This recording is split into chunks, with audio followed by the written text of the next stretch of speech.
Greetings, YouTube.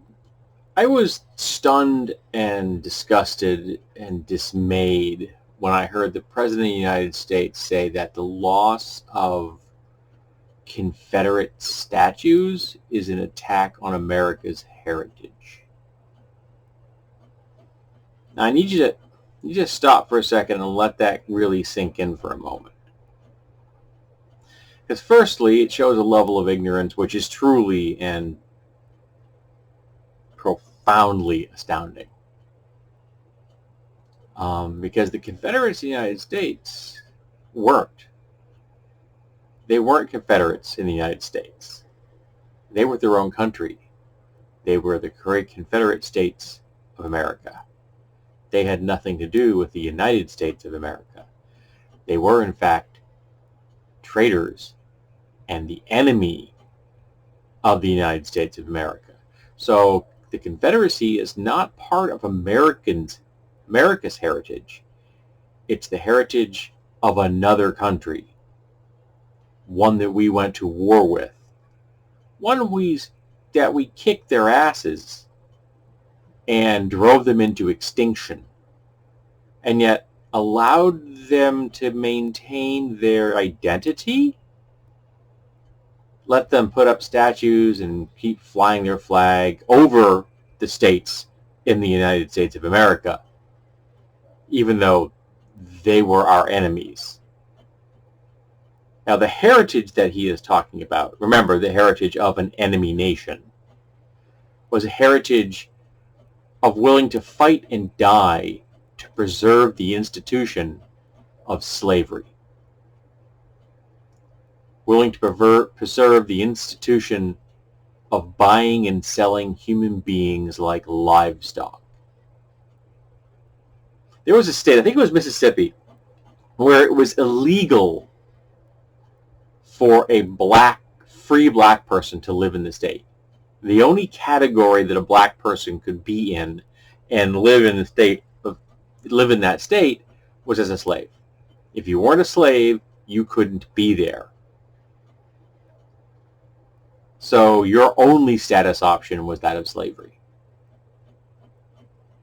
And all of those statues, all of the names on streets, and schools, and cities, and everything else is an act of veneration of white supremacy and that history of hate.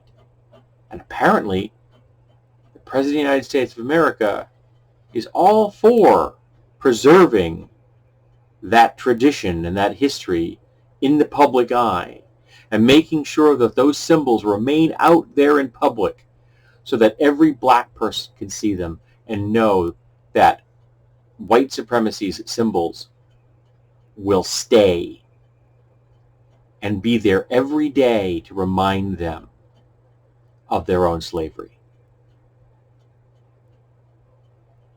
That's what the President of the United States of America is endorsing. Now, it shouldn't come as a real shock, seeing as his father was a Klansman. So the morally bankrupt apple doesn't fall far from the morally bankrupt tree. He's a vile fucking human being, he is, the President of the United States. He's loathsome. He is beneath contempt. And anyone that supports him is equally loathsome. Your ideology is vile. And I don't want you to suffer for it. That's where we differ.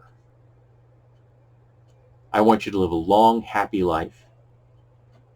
I want you to never have to worry about being poor or homeless or sick or ignorant, though you seem to be embracing that particular aspect.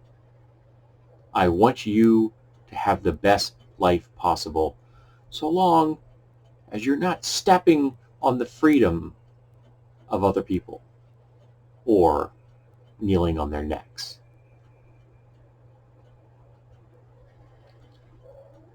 So the president endorses slavery and white supremacy publicly, loudly. His base eats it up. They love this idea. All the angry white people. And it's vile. and it's disgusting, and I want it to stop, and I want him to go away. And in November, we can pull that off. In November, we can make him go away. So remember what he said.